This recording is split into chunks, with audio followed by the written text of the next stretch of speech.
Hello everyone, I am back again. I spent the last week doing a lot of video stuff, computer stuff, trying to get all the 3D modeling working on a computer.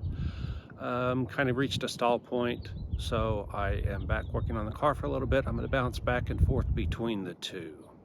So let me show you where I'm at and what's going on, and I'm kind of at a stall point on this as well, but I'll work around it. All right.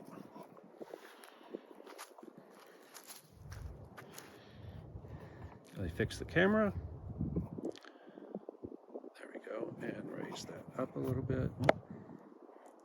All right, so what I've done is, these are the wheels, the back wheels that I took off of an old project, a C5 project that I did, C5 rebody. These are the widest tires I could find at the time. This was like 5 years ago when I built this car. These were the widest tires I could find for the back. They're on there. The front ones are slightly narrower, and so this has an adapter to space the wheel out, let's say 1.5 inches, 2 inches, I can't remember the exact number. The advantage of that is the two studs, the studs that are on the actual car and the studs that mount the wheel can be offset in between each other. So that gives me a lot more freedom on how to mount things. So this worked out just fine. It put the wheel out. It mimics the Z06 wheels closely. So I know all the offset and everything. And then when I order the actual wheels, I can get larger diameter wheels and tires. On the front, not so lucky. The front is not spaced out the 2 inches like this. The front actually ideally would bolt right up. It won't do that. So what I had to do was I had to get a spacer, same spacer that I used to bolt these wheels onto there. Because of the hub issue, I had to use the spacer here. The reason why is that the inside of the rim of these spokes actually hits the disc brake. I'll show you in a second. So the spacer spaced it out, which resolved that issue, but now the studs aren't long enough to get any thread engagement here. So right now this car is basically balancing on the wheel studs on the wheel. If I was to jack this up, this wheel would just literally fall off. But what you can see is, to me, this looks pretty good as far as a wheel and tire combination. I don't know why the front wheel to me looks bigger than the back one, but it does. The funny thing is they're the same size. In fact, the tires on the back are wider and a taller profile. Actually not a taller profile, but it's going to be, the profile is a percentage of the width.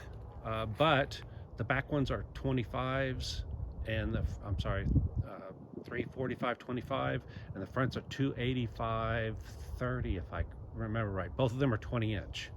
So anyway, it just seems kind of a optical illusion that the front one to me looks bigger, looks to fill in the wheel well better when they should look identical.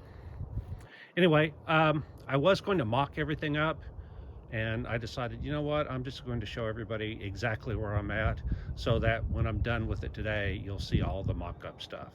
So part of the mock-up was, let me go ahead and taking that door panel that's right there and putting it on so it fills all of those holes. So it'll slide in there.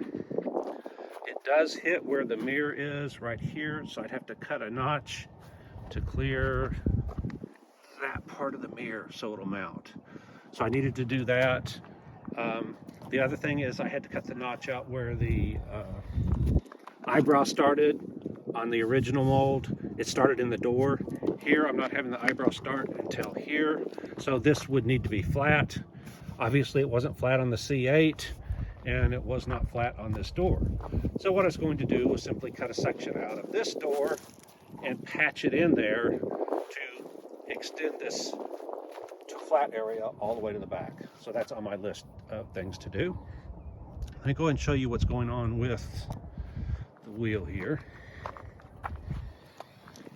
All right, so if you look right here, there's the spacer. You can see it right there. I think it's 7/16 of an inch if I remember right.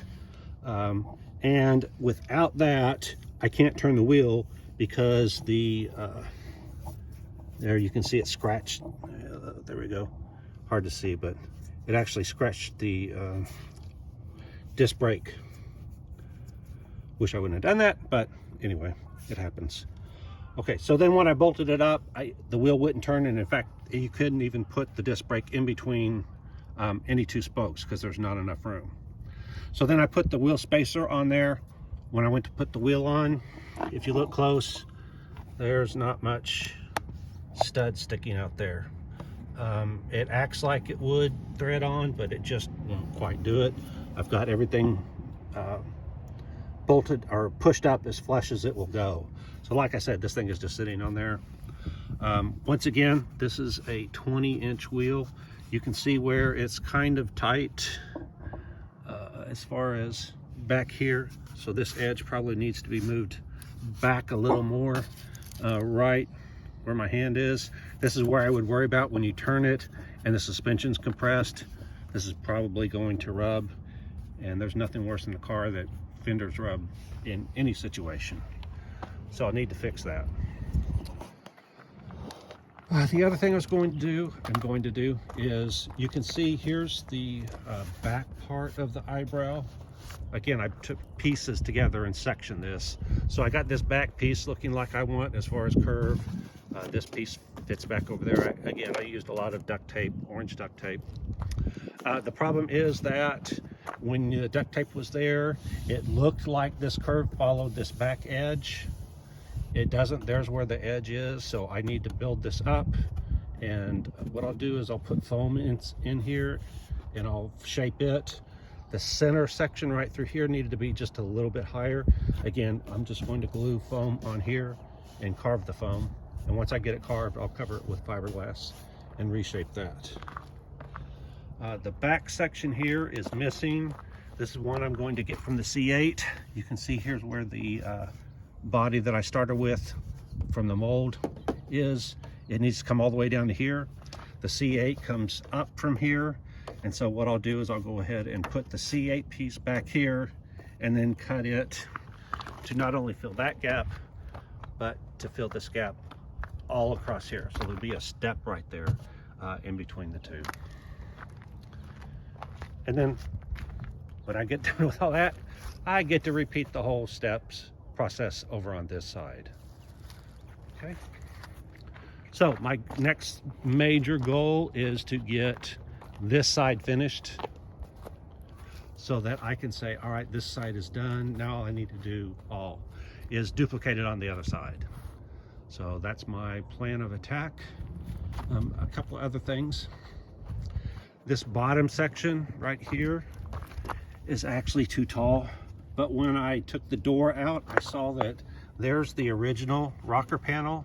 So what I can do is just extend this rocker panel straight out, trim this outside piece to meet, and so it'll do just like this. It'll come out and then make its turn and then have a shorter section right here that starts out relatively short, and you can see it slants up so it gets taller as it goes back here.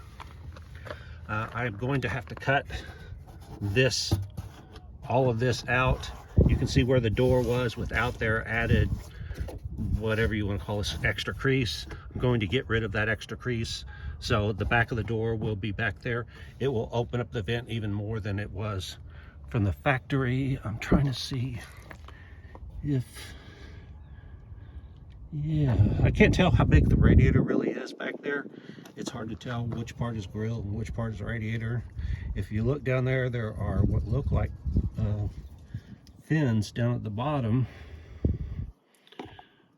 but I can't tell if that's solid. Anyway, I'll know when I take this off whether that's solid, and whether opening this bottom section up will actually help airflow. Won't matter because it'll still force the air back there.